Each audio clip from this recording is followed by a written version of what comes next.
I'm here with the beautiful Eudora. Wonderful, wonderful woman. African queen. Yeah. Beautiful and black. By the way, this is not an interview. We are hanging out. What were you when you wrote Beautiful and Black? In the It's ancient taking times. us to ancient Time. days.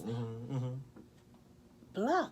Well, when I wrote this song, I was, you know, coming to the end of my graduate studies. I did my master's there at York in history, which focused on Africanist diasporas, right? And knowing the history, reading more, knowing about myself and my African background, and even traveling, and even when at that time I went to Brazil, in the city of Salvador, and in the city of Salvador, that's in the state of Bahia in Brazil, um, it's majority Afro-Brazilian, Okay. right? And when you go there, you see the strong presence of African culture and African history. Also, when I went to Costa Rica, I went to a city called Limon, where the city of Limon is um, populated by Jamaicans, and Garvey, Marcus Garvey, he started his movement there, and he had Oh, his yes, wow. and Marcus Garvey had his the UN, what's it called, the UNIA organization, United Negro Organization. Yeah, yeah. I'm just paraphrasing. Yeah, yeah. Where Marcus Garvey started in the 1920s. That same headquarters is there, and I went It there. is still there. Well, when I went there in 2016, it was Yeah. there. President of UNIA told us that back in the early 90s, when they had a major earthquake, many buildings around that building fell, but it stood up. That building stood up. 2 weeks after I left Costa Rica, I heard it was burned down. Yes. It was shocking. Historical building like that Yes. just got burned. Just like that. But I heard that they're trying to rebuild it now. But of course it won't be the same, because that building was there from Marcus. I went into the building that Marcus Garvey was in. Oh my goodness. And so the point I'm bringing Yeah. to this now is that when I was doing my studies, I went to Costa Rica and being up entering the building of Marcus Garvey and getting the knowledge, going to different countries, and going to different communities of people of African descent, and learning of the ancient history of Africa and its people. We were the great. We ruled the world from many years before the rise of the Greek or Roman civilization. We created not only ancient Egypt, but when you in South Africa, we had all of that. We ruled the world for thousands and thousands and thousands. It makes you wonder and say, tell me what kind of a civilization they were looking for when they went back in Africa to take our people and destroy our culture. Yes. And say they are giving us civilization. And we had it. Yes, we had it, and we didn't. We had our civilization, and it was different because in the ancient times, in ancient African civilization, right? They didn't rule by violence and wars, and so like how this empire is ruling by now. It was a war against us, right? And which weakened, because violence was used to weaken our defenses and everything. So you started having slavery starting, where you have the Arabic slave trade starting 1,500 years ago. To tell you the truth, the conquering of Africa did not start just 400 years It didn't. ago. No. This is at least 1,500 years in the making. Yeah. And for you to try to defeat a people, right, for 1,500 years, socially, economically, mentally, spiritually, culturally, you try to take away everything.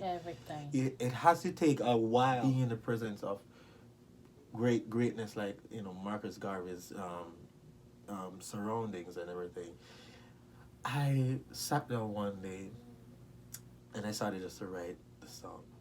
Glorious and that, beautiful and that, divine and that. I mean, how old was this guy coming from Jamaica and standing up and telling black people, look, we can go home. And there is this place for us is heaven. Let's go to Africa.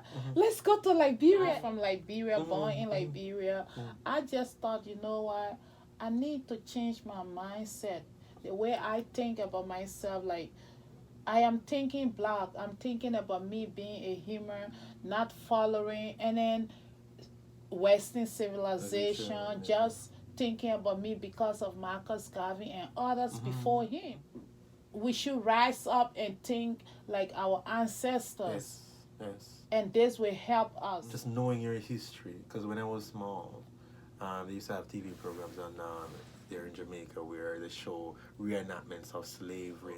And I thank God for those people who fought to have those programs instilled in Jamaican culture. So when they showed the reenactment on TV, I felt like I was there in the moment where my forefathers and foremothers where they were running and escaping from slavery and rebelling against slavery, getting killed because they want freedom. You have that spirit of rebellion and that spirit of passion to love yourself as a person of African descent, right? And you would ask yourself, oh, who am everything I am? Certain people just want to take that away. I must be special. Be very special. And much more special, powerful. Right? So just to share them that, we should think outside of what the environment that we were placed in. Because where we live now, a lot of people who are trapped in where people of African descent who are trapped where they live. They're trapped because of economic deprivation and every social deprivation. This was planned not only 500 years ago, but at least 1,500 years ago to keep us down. So where I was writing that song, I was in that mind frame to share and try to preach to my people, that you're glorious and black, right? And when I say black, I know black is political. Yes. Right? Yes. It is political. And it's used by many, used by Marcus Garvey, used by the Black Panthers, just to have a political platform. So when I say glorious and black, meaning black being the political part of it, but we are beyond the blackness. We are people of greatness, and even Africa, the name Africa, we have to really look into that. We have to look into. Then there's a name before Africa. Yeah, and that's what we need to look for and start to call ourselves, because it's just like Bob Marley said, we should emancipate our mind from mental slavery. Yes. We need to find a place to stand. You talk about your masters, right? Yes. Yeah, in history, and especially focusing on African history. Yes. But it's not all the time we find people talking about African history. I love who I am. I love my kinky hair. I love everything about me. You come first. So I come first before anybody else. Yes. And and the same thing when I was doing history at York, my master's, and when I told them I'm doing history, everybody said, "Oh, okay, what are you?" But when I said focusing on African is diaspora, everybody's like, "Why?" And you get that why. And sadly enough, our own people are asking why. Some of our own people who are not aware of themselves yet are asking why. Because in their mind, if it's history you're doing, it should be European history.